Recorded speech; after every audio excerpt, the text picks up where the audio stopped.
Watch this.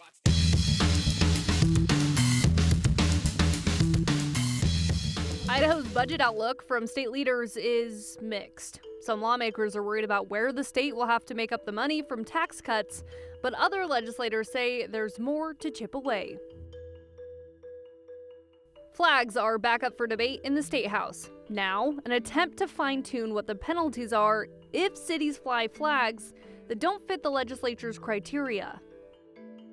Vanity license plates. They can show real originality or a major lack of it.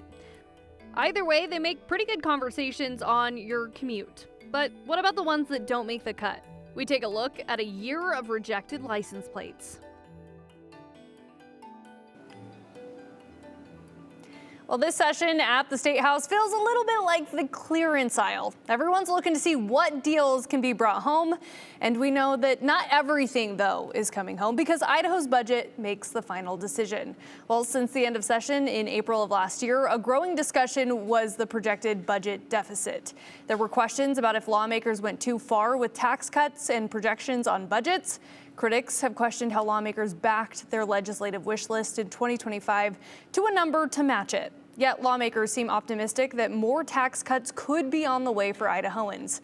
Joe joins me now. Joe, it's mixed messaging, I would say, but kind of walk us through with all the concerns and possible more tax cuts on the way? Yes, we are talking ramifications from last 4th of July, the one big beautiful bill. More tax cuts. You know, they mean less revenue to the state of Idaho. And we have followed the debate of a balanced budget and how Idaho would get there with millions of dollars projected into the red or the negative. The January Economic Outlook reports that finally Idaho's back in the black. They're projected numbers, but it marks the first time since last June that Idaho's nonpartisan monthly report has the state not projected to be short on the budget. Great timing, too, because Governor Brad Little said that he told President Trump personally that he planned to see Idaho conform or agree with the tax changes outlined in the One Big Beautiful Bill. It's up to lawmakers to make the commitment concrete. They began that path for the session.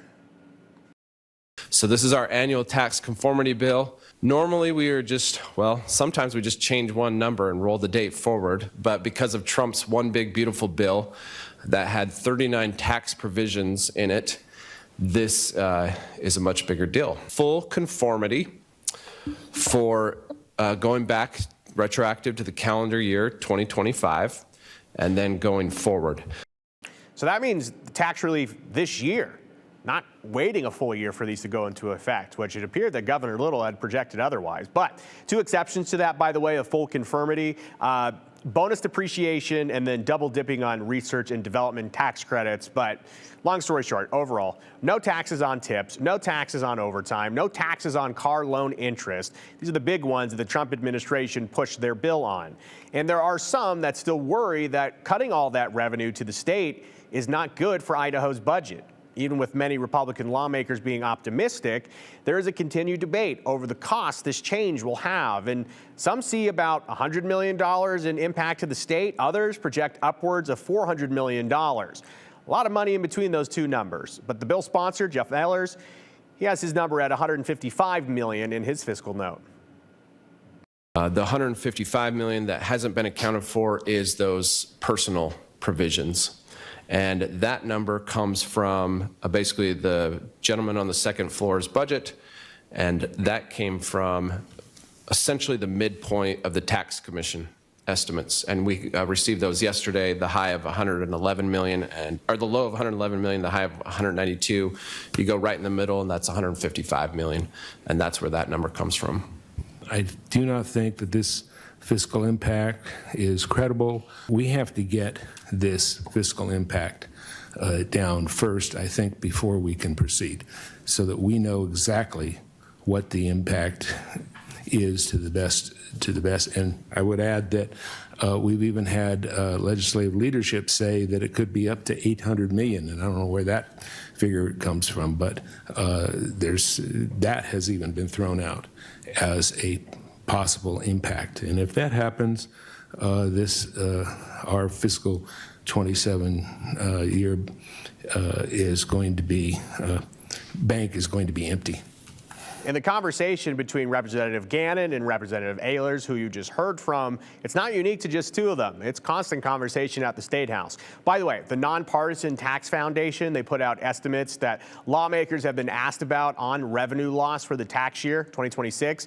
It's about $284 million, so a little more than $155 million, and by a little more, I think emphasis there on more. Now, the proposal will be back this week for further debate.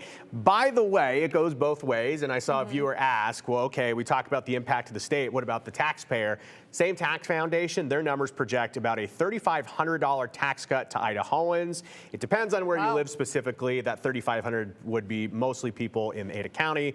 But when I was going through their chart and their Excel sheet, depending on where you live, it's at least $2,000, $2,200. Some counties seeing even more.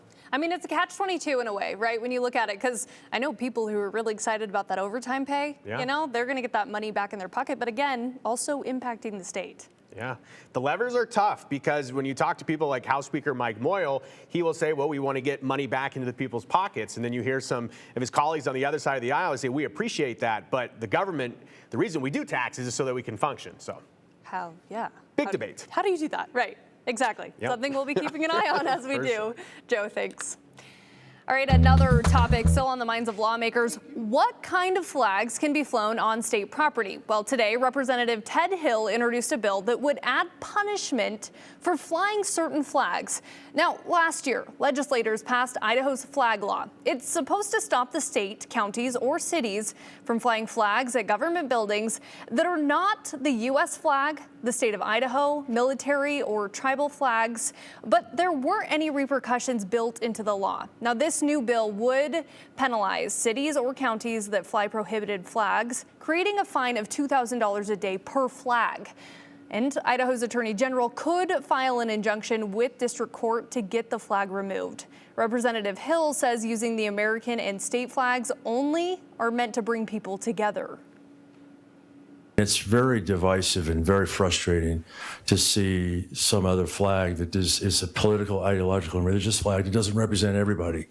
That's the point. It's not inclusive to put up some flag that represents 2 or 3% of the population. Let's put a flag that represents everybody. That's the focus of this bill. Now, Hill mentioned how Boise's mayor decided to keep the pride flag despite the law that took place last year, which is what we covered as that law went into effect. Boise made the flag an official city flag to work around the law. To address that, the new bill would also make it illegal to fly a city or county flag. Seems it was an idea that went a little too far. The House State Affairs Committee printed the bill for continued debate, but with an edited provision that allows city and county flags to still fly. It should be mentioned that critics pointed out this does not fix the so-called loophole, but it does have a penalty mechanism for what? Well, we will see. Another draft of legislation headed to print, this time in the Senate Judiciary and Rules Committee, a bill that aims to update an Idaho law preventing criminals from making money off of the publicity from their crimes. Now, Senator Tammy Nichols introduced the bill, saying it would bring the current law up to date with the landscape of modern media. Idaho, as you may know, has experienced several high-profile and serious crimes that have drawn national attention recently, highlighting the need for clear, modern safeguards. When cases become highly visible, there's a real risk that criminal notoriety can later be exploited for profit, and Idaho should have protections in place before that occurs. On to the education side, Boise State University is still looking for a president after Marlene Trump moved to the East Coast last year. Now, as that search continues, there's a proposed amendment that aims to allow for transparency, letting the public know where the search stands, but it also wants to retain candidates for top-level positions in higher education. As it stands now, Idaho public universities must announce their top 5 candidates for president before the final decision is made, a barrier that Senator Lori Den Hartog says is hindering highly qualified candidates. Our search committee was really excited with the quality of candidates that they received in this process. However, when it came down to getting down to 5 finalists that had to be named, Many of these candidates are already in very high-profile positions and could potentially put their existing jobs at risk by having their name released to the public and then identifying to their employer and whoever else they all support in their current position that maybe they're not interested in staying in that position. So what that means is we have had the withdrawal of some very qualified candidates. Well, instead of naming a top 5, only the final candidate would be announced. After brief discussion, the Senate Ed Committee sent this bill to the amending order. A change for one of Idaho's public universities will be getting a full hearing. Oh, let me start that over. University is getting a full hearing on this. Lewis and Clark State College could soon be Lewis and Clark State University. So LCSU, the Idaho State Board of Education voted to approve the name change last spring. The college says it's time for the change to fully reflect what the scope of the school offers to students. So now it's up to the legislature to make it official by adding an amendment to state statute. Now to your 4-in-1, a well-known State House feature is headed for repairs, and what you need to know if you're filling up your tank this week. But first, good news, anglers. Fish and Game is stocking the state with 10,000 rainbow trout next month. Some of the spots include Kleiner Pond, the Boise River, Marsing Pond, Crystal Springs Lake, and Freedom Park Pond. All right, prices at the pump rose just a couple of cents. AAA reports the state average is up to $2.78 for a gallon of gas. Idaho ranks 26th in the U.S. for most expensive gas. And the state of Idaho is going to temporarily say goodbye to the Liberty Bell on the Capitol steps because it's being sent off for repairs. On Friday morning, the Capitol is holding a farewell to the bell that everyone is invited to go to. The bell will then be removed and shipped to a foundry in South Carolina for repairs. Don't worry though, the bell is expected to be back in Idaho ahead of America 250 celebrations, and that's your 4-in-1.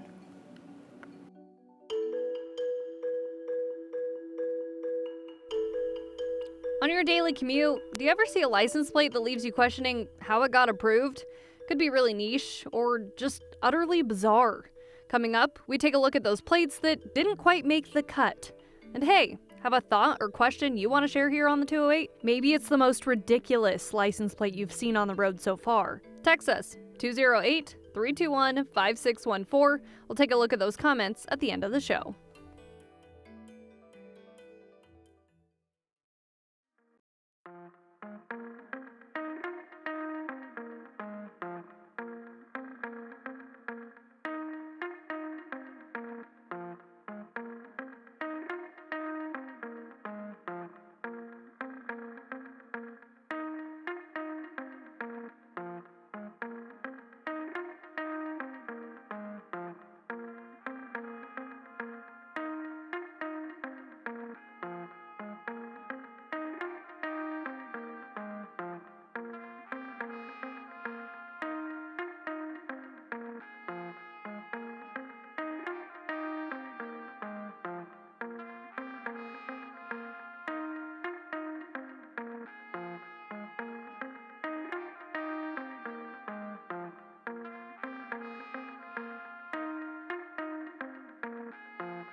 Okay, as Idahoans, I gotta say, we don't ask for much, right? We just want good roads, a reliable truck, and maybe 8 characters to tell the world who we are.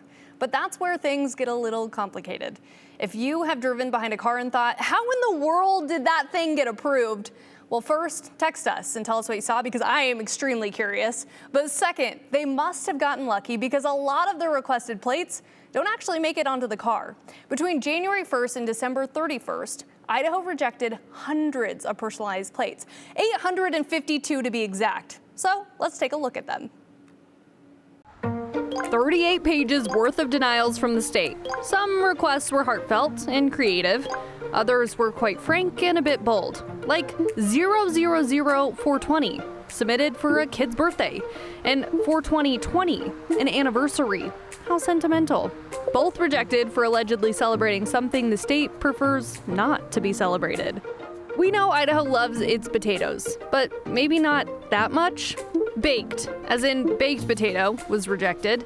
So was SLAPAH0, which means Steve loves potatoes.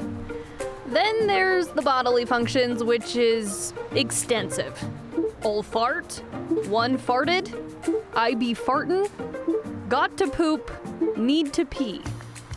Idaho's message was clear. You may do these things, just don't advertise them. Someone tried to explain pee-pee. That's what a granddaughter calls her grandpa. Even if it's your family, it's not gonna slide. Just like 7FNKIDZ, which means 7 fun kids because they have quite the packed van.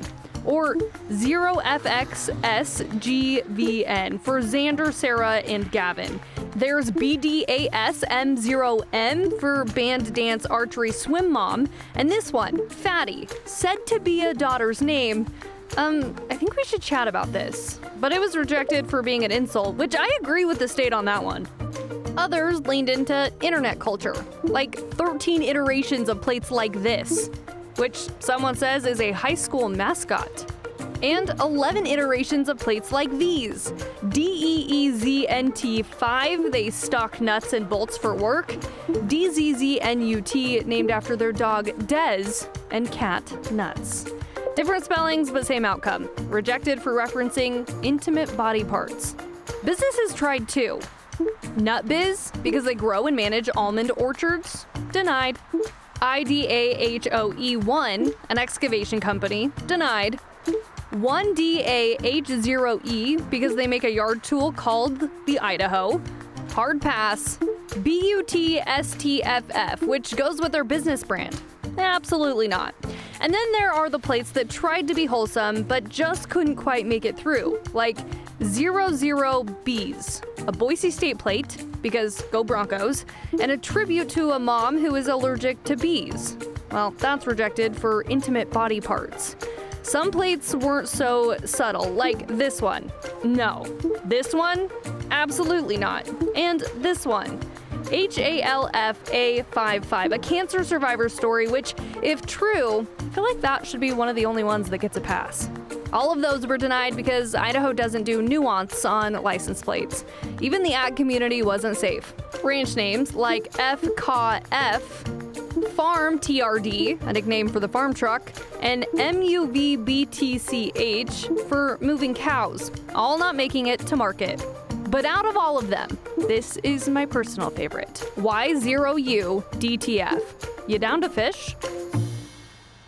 Oh, they make me laugh, you guys. Okay, we're getting some comments in and we just need to talk about it. So we have Kelly in Nampa who says, mine is CL1GRFR. Looks like calligrapher. I think that's kind of cool. Okay, and then we also have Marilyn from Caldwell who says, bet you can't guess mine. SOQTRIN. If you were a quilter, you would know it says so quarter inch. Now I know. I think that one's pretty cool. All right, and there is, I don't know if I can read that one on air. We also have one that came in, a truck driving around Boise with a license plate ISHART. Don't know how that one got approved. Other ones I've seen 6-7, free speech. I'm here. No, you're there. And she's glad. So anyways, those are some that you can take away. All right, speaking of plates, Idaho license plates have been serving up famous potatoes for decades, including this vintage plate featuring a baked potato. The Idaho Potato Museum shared this picture. The museum manager says it's the only one in their collection. The plates were made in 1948 and 1949. Not only did it show off the state crop, but it was also the first plate to be printed in color. But the museum tells us the color and design on Gem State plates didn't last long. And in the 1950s, there were no longer any colors or special designs. It wasn't until 1985, an introduction of the Centennial plates. Those would be the classic red, white, and blue plates that you see today, featuring mountains and trees. The Centennial plates eventually added famous potatoes at the bottom. And I say we bring back the 1948 plates, because that's a good-looking potato.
All right, we started off with sunshine early this morning, but those clouds have quickly overtaken the sky. We're only in the 30s right now in Boise, 34 degrees. We've dipped below 40 in Twin Falls, and we are in the 20s and 30s up in the mountains where some really pretty sunsets are happening beyond the clouds. Now, the clouds are also trying to drop a little bit of precipitation. We've seen some very light snow returns on our radar view here, but I really don't think any of that is making its way to the ground. And even if it was, it's probably one or two snowflakes just kind of drifting from the top of those high clouds, reaching for the mountains, but likely evaporating before they reach the ground. There is a chance, though, that we could see some actual snow coming in by the middle of the week. So high pressure will build in the short term. This is what will really dominate our weather pattern for the next several days. It is possible by the end of the week we could see another inversion setting in. But on Wednesday, this system that is brewing off to the west will start sliding in. It will bring a quick round of precipitation as a cold front comes in Wednesday morning. I don't think it amounts to much in the way of snowfall for the mountains, maybe an inch or so, maybe a quick burst of snow flurries in the lower elevations. And hey, we'll take any little bit we can get, as this is now officially the slowest start to snowfall on record for Boise ever in a winter season. Only 1/10 of an inch has fallen, and that was actually on the last day of November. Nothing since. So we'll take every little bit that we can get. We'll see how that shakes out. My confidence is not high that we'll see any snowfall from that system in the valleys, but we could get a bit in the mountains. Tonight, just overcast skies. It'll be chilly again tomorrow morning as the clouds will likely break apart tomorrow. That will allow our temperatures to drop into the 20s again. We could land at 42 degrees tomorrow, though, so a little warmer than today. Temperatures tomorrow morning across the region will be in the teens and 20s across the I-84 corridor.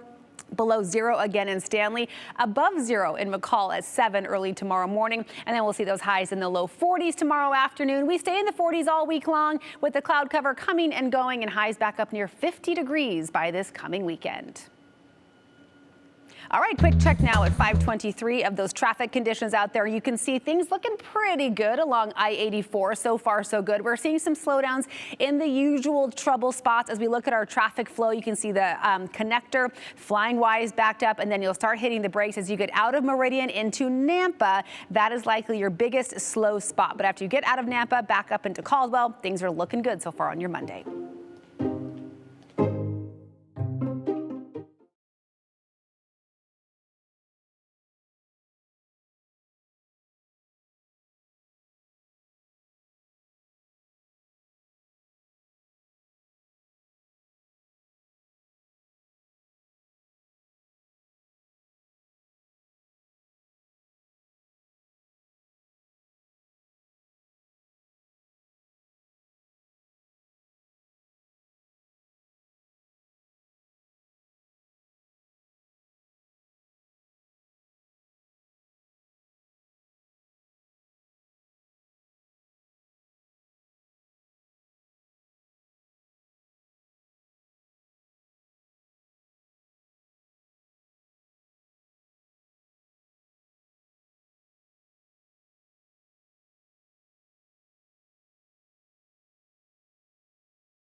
All right, let's take a look at some of your comments. We have Susan from Meridian saying, I wish our legislators could stop focusing on unimportant issues such as flags and focus instead on balancing the budget.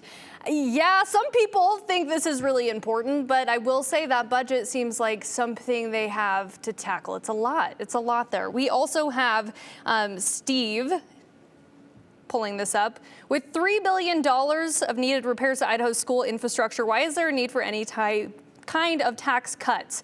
Yeah, that is something that should still be top of mind. They said that they're not planning necessarily to cut school funding, but yeah, there's still infrastructure concerns. So I agree. Okay, and then lastly, we have Chuck. Our legislatures should do us all a favor. Their tax cut is nominal for me and most Idahoans, but taxpayers losing health care is not worth it. They passed it by the Citizens Initiative Act. You're right. That's something to keep an eye on. Continue with us and watch free now on the KTVB Plus app everywhere you stream.